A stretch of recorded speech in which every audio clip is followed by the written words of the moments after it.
जय हिंद, जय भारत, जय Bihar. Gain concept gain result के यूट्यूब चैनल पर आप सभी का बहुत स्वागत है। आज हम लोग जो सेशन लेकर आए हैं वो क्लास टेस्ट है। क्लास टेस्ट में क्लास 11th का जो टेस्ट हुआ था ये संविधान से रिलेटेड है। हालांकि ये जो सवाल है एनसीईआरटी से रिलेटेड पूरा सवाल है और भारत का जो संविधान है उससे रिलेटेड सवाल है। तो इसमें संविधान निर्माण की प्रक्रिया और भारत का स्वतंत्र भारत के प्रथम मंत्रिमंडल पर आधारित ये प्रश्न है। ठीक है, तो इस प्रश्न को हम लोग देखेंगे और ये इसमें टोटल कुल मिला के 50 सवाल है जो कि आने वाले जो भी एग्जाम है, चाहे बिहार दरोगा, स्पेशल बिहार दरोगा हो या फिर बिहार बीपीएससी 72 में बीपीएससी हो या TRE 4 हो, इस सभी में उपयोगी होगा और बहुत ही बेहतर सेशन होगा ये और आपको इससे बहुत ज़्यादा लाभ भी होगा। तो आप इसमें बने रहें और अंत तक इस वीडियो को देखिए ताकि आपको ज़्यादा से ज़्यादा इसमें को फ़ायदा हो सके। किसी भी तरह का सुझाव हो तो आप सुझाव दे सकते हैं। किसी भी तरह का आपको लगे कि हाँ हमें कुछ वीडियो को देख करके लग रहा है तो आप उसमें आप ज़रूर बता सकते हैं उस वीडियो को, तो हम उसमें सुधार करेंगे। आवश्यक जो भी सुधार है हम उसमें करेंगे। ओके, तो इसी के साथ हम लोग अब इस सेशन को शुरू करते हैं। एक सेकेंड, पेन हम ले लेते हैं। पेन रेड कलर का ही पेन हम ले लेते हैं। सेकेंड,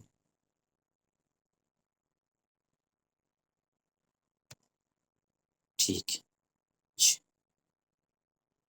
सेकेंड, पेन का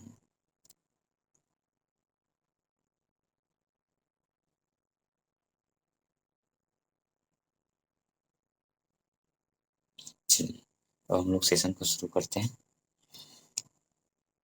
तरह संविधान सभा का गठन किस योजना के अंतर्गत हुआ था? तो संविधान सभा का जो गठन है वो कैबिनेट मिशन योजना के तहत हुआ था और ये जो है 1946 में मार्च 1946 में ये हाँ, भारत आया था। ठीक है, बहुत ज़्यादा मोटा है।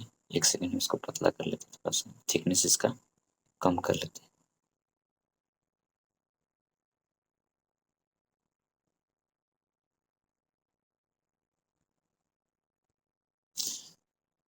तो इस तरह से हमारा सही आंसर क्या हो जाएगा? B number. ये 1946 में आया था। संविधान सभा का बैठक कब हुआ था? संविधान सभा का जो पहला बैठक है वो आपको 9 दिसंबर 1946 को हुआ था और संविधान सभा का गठन भी 1946 में। इस तरह से प्रथम जो अधिवेशन था उसके अध्यक्षता सच्चिदानंद सिन्हा ने किया था और अस्थायी अध्यक्ष के रूप में वो उनको नियुक्त किया गया था। इसके बाद 11 दिसंबर को जो दूसरा बैठक हुआ था उसमें राजेंद्र प्रसाद को है ना अस्थायी अध्यक्ष के रूप में उनकी नियुक्ति हुई थी। संविधान सभा की पहली बैठक कब हुई थी? इसका सही आंसर हो जाएगा 9 दिसंबर 1946। संविधान सभा के अस्थायी अध्यक्ष के रूप में डॉक्टर सच्चिदानंद सिन्हा। संविधान सभा के अस्थायी अध्यक्ष कौन बने? तो ये हो जाएगा राजेंद्र प्रसाद, डॉक्टर राजेंद्र प्रसाद। इसका सही आंसर क्या हो जाएगा? राजेंद्र प्रसाद। क्या हो गया? एक सेकेंड, ठीक है। इसका सही आंसर क्या हो जाएगा? राजेंद्र प्रसाद।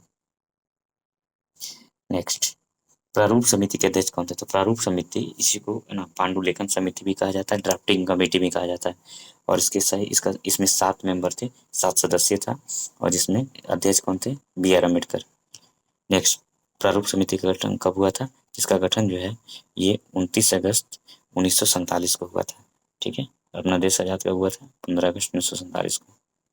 नेक्स्ट कर है भारतीय संविधान कब अंगीकृत हुआ था? तो भारत का संविधान जो है अंगीकृत होने का जो डेट है वो प्रस्तावना में लिखा हुआ 26 नवंबर 1949। संविधान कब लागू हुआ? तो ये हुआ था 26 जनवरी 1950। भारतीय संविधान को बनने में कितना समय लगा? तो भारतीय संविधान को बनने में कितना समय लगा? 2 वर्ष 11 महीना 18 दिन। संविधान सभा की अंतिम बैठक कब हुई थी? तो ये हो जाएगा 24 जनवरी 1950 को और 9 दिसंबर 1946 से लेकर 24 जनवरी 1950 तक 2 वर्ष 11 महीने 18 दिन होता है। संविधान सभा में कुल कितने सदस्य थे? तो संविधान सभा में कुल सदस्य की संख्या शुरुआत में कितनी थी? 389। लेकिन जब विभाजन हो गया तो उसमें पाकिस्तान में जो चले गए थे तो हो गया था 299 रह गया था। संविधान सभा की कुल कितनी बैठकें हुई थी? तो कुल 11 बैठकें हुई थी। ठीक है। संविधान सभा कुल कितने दिन कार्य करता है? तो नॉर्मली 165 दिन, कहीं कहीं 167 देता है, तो इसलिए है ना, इसमें 165 और 67 में रहे तो ज़्यादातर अधिकांश सोर्स में 165 है, कुछ सोर्स में तो 67 है, तो हम इसको 165 को लेकर चलते हैं। भारतीय संविधान सभा को क्या कहा जाता है? ये कठोर है, लचीला है, या कठोर और लचीला दोनों है? इसमें दोनों गुण है, इसमें कठोर भी है और अंशतः ये लचीला भी है। तो इसका सही आंसर हो जाएगा हमारा। इस तरह से हमारे 15 क्वेश्चन हो गए, टोटल हम 50 क्वेश्चन देखने वाले हैं। नेक्स्ट क्वेश्चन जो है, क्वेश्चन यहीं पर है। क्वेश्चन नंबर भारतीय संविधान के जनक, भारतीय संविधान के पिता जनक कौन है? B R Ambedkar. इसका सही आंसर क्या हो जाएगा? Option number C, B R Ambedkar. प्रस्तावना किसने प्रस्तुत की थी? तो प्रस्तावना जो है 13 दिसंबर 1946 को जवाहरलाल नेहरू द्वारा प्रस्तुत किया गया था, और इसे एक्सेप्ट कब किया गया था? तो 1947 में 22 जनवरी 1947 को इसे एक्सेप्ट किया गया था। उद्देश्य प्रस्ताव कब प्रस्तुत किया था? आगे आंसर, ये 13 दिसंबर 1946। संविधान सभा का संवैधानिक सलाहकार कौन थे? तो पी एन राम। इन्होंने करीब करीब 60 से अधिक देशों का संविधान का अध्ययन किया था, और इन्होंने पूरे संविधान का जो प्रारूप है उसको एक इकट्ठा करने का काम किया था। ये इन्होंने संवैधानिक सलाहकार के रूप में इनका नियुक्त किया था, बेनेगल नरहरि राव। संविधान की मूल प्रति किस भाषा में थी? ये हिंदी और अंग्रेजी दोनों में, हिंदी और अंग्रेजी दोनों में। नेक्स्ट, संविधान की मूल प्रति किसने लिखी थी? तो इसको लिखने वाले कौन थे? प्रेम बिहारी नारायण रायजादा। प्रेम बिहारी नारायण रायजादा, इसका सही आंसर हो जाएगा ए नंबर। नेक्स्ट, संविधान की चित्रकारी किसने किया? तो उस पर सुंदर जो चित्रकारी करने का काम है वो किसने किया था? सुंदर चित्रकारी करने का काम नंदलाल बोस ने किया था। नंदलाल बोस, सही आंसर इसका क्या हो जाएगा? नंदलाल बोस। नेक्स्ट, भारतीय संविधान पर अंतिम हस्ताक्षर कब हुए? तो ये 24 जनवरी 1950 को हुआ था अंतिम हस्ताक्षर। ठीक है। अच्छा, इसमें और भी कुछ डेट है। 26 जनवरी 1949 को संविधान को अंकित किया गया था, नामित किया था। प्रस्तावना में ये डेट लिखा हुआ है, 26 जनवरी को हमारा संविधान लागू हुआ था 1950 को। ठीक है। संविधान सभा में महिलाओं की संख्या कितनी थी? तो कुल महिलाओं की संख्या 15 थी। कितनी थी? 15। तो हमारा सही आंसर क्या हो जाएगा? हमारा सही आंसर हो जाएगा 15। ठीक है। नेक्स्ट, तरफ संविधान में प्रस्तावना में समाजवादी, पंथ निरपेक्ष और ना, ये जो शब्द है ना, ये किस संविधान संशोधन में जुड़ा था? तो 42वां। 42वां संविधान के बारे में थोड़ा हम लोग और डिटेल से जान लेते हैं। 42वां संविधान संशोधन जो है ये 1976 में हुआ था, लागू हुआ था, और इसे लघु संविधान भी कहा गया है। इसके द्वारा संसद ये जो लोकसभा उसका उसकी जो ना जो सत्र है ना, उसका जो कार्यकाल है उसको एक साल बढ़ा दिया गया था, जबकि 44वां में फिर इसको घटा करके 5 साल ही कर दिया गया। इसके बाद इसमें पंथ निरपेक्ष, समाजवादी ना, ये सब जो शब्द है इसमें जोड़ा गया था। ठीक है। और इसके साथ और क्या है, 42वां संविधान संशोधन के द्वारा ही ना संविधान में मूल कर्तव्य को ना जोड़ा गया था। मूल कर्तव्य जो हमारा है 51 क में है, और भाग 4 के क में। ठीक है। कुल उस समय 10 मूल कर्तव्य जोड़ा गया था, बाद में 86वां संविधान संशोधन करके उसमें 11वां संविधान 11वां मूल कर्तव्य जोड़ा गया था। ठीक है। नेक्स्ट, भारतीय संविधान का सबसे बड़ा स्रोत कौन सा है? तो भारतीय संविधान का सबसे बड़ा स्रोत कौन सा है? भारत शासन अधिनियम 1935। नेक्स्ट, अमेरिका से, और स्रोत के बारे में, तो अमेरिका से हमने क्या लिया? तो हमारा जो है स्वतंत्र न्यायपालिका हमने, और क्या लिया वहाँ से? तो मूल अधिकार हमने लिया। उपराष्ट्रपति का पद लिया। ब्रिटेन से हमने हमने क्या लिया? संसदीय व्यवस्था लिया हमने ना, विधि का शासन ना, और इसके बाद हमने ब्रिटेन से संसदीय विशेषाधिकार लिया। ठीक है। इसके बाद 5 तरह का जो रीट है हम वहीं से लिए। ठीक है। नेक्स्ट, अगला तरह मौलिक, फ्रांस से हमने क्या लिया था? 3 तरह के हमने क्या लिए? स्वतंत्र आदर्श वर्ग लिए, स्वतंत्रता, समानता और बंधुत्व का जो नारा है हमने फ्रांस से लिया था। गणराज्य हमने भी फ्रांस से लिए। नेक्स्ट, मौलिक अधिकार किस देश से? तो ये आ गया, ये हो गया अमेरिका। नीति निषेधक तो कहाँ से लिए? तो आयरलैंड से लिए। रूस से हमने मौलिक कर्तव्य को लिया। संसदीय शासन प्रणाली किस देश से ली गई? तो संसदीय शासन प्रणाली जो है ये लिया गया है आपको ब्रिटेन से। भारतीय संविधान विश्व का कैसा संविधान है? सबसे छोटा, गलत। सबसे बड़ा लिखित, तो सही बात है। इसका सही आंसर हो जाएगा, संविधान दिवस कब मनाया गया? संविधान दिवस जो है वो कब मनाया जाता है? आपको 26 नवंबर। ठीक है। संविधान सभा के उपाध्यक्ष कौन थे? तो एच सी मुखर्जी। इसका सही आंसर क्या होगा? H C Mukherjee. नेक्स्ट ये हो गया प्लस स्लाइड पे। सेकंड,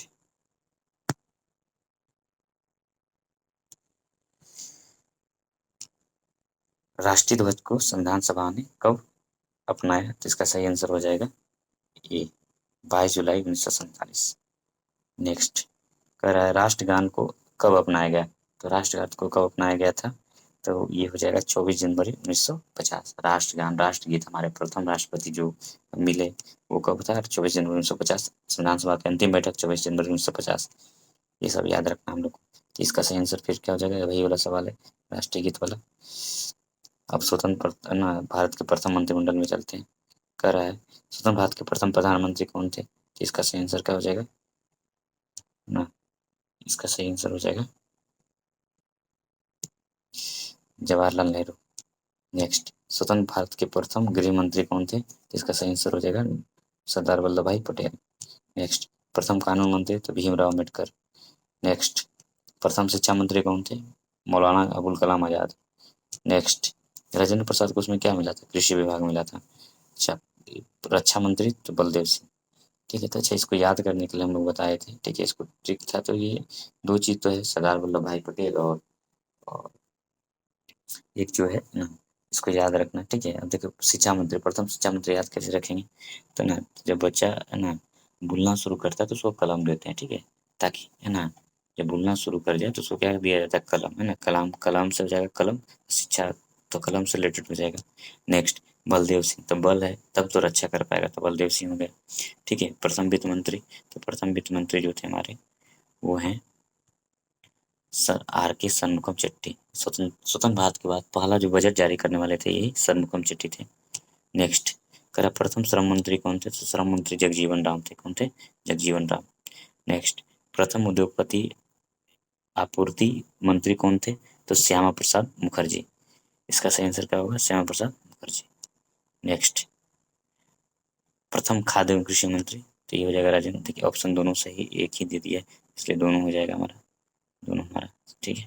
नेक्स्ट प्रथम संचार मंत्री कौन थे? तो इसका सही आंसर हो जाएगा रफ़ी अहमद किदवई। ठीक है। स्वतंत्र भारत के प्रथम विदेश मंत्री तो विदेश मंत्रालय जो है किसके पास था? जवाहरलाल नेहरू के पास। प्रथम मंत्रिमंडल ने कब शपथ लिया? तो इसका सही आंसर जो होगा ये होगा आपको 15 अगस्त 1947। नेक्स्ट प्रथम मंत्रिमंडल में डॉक्टर भीमराव अम्बेडकर का विभाग कौन सा था? तो इनको विधि या कानून मंत्रालय दिया गया। और प्रथम मंत्रिमंडल में सरदार पटेल का जो कौन सा विभाग था? तो गृह विभाग। ठीक है।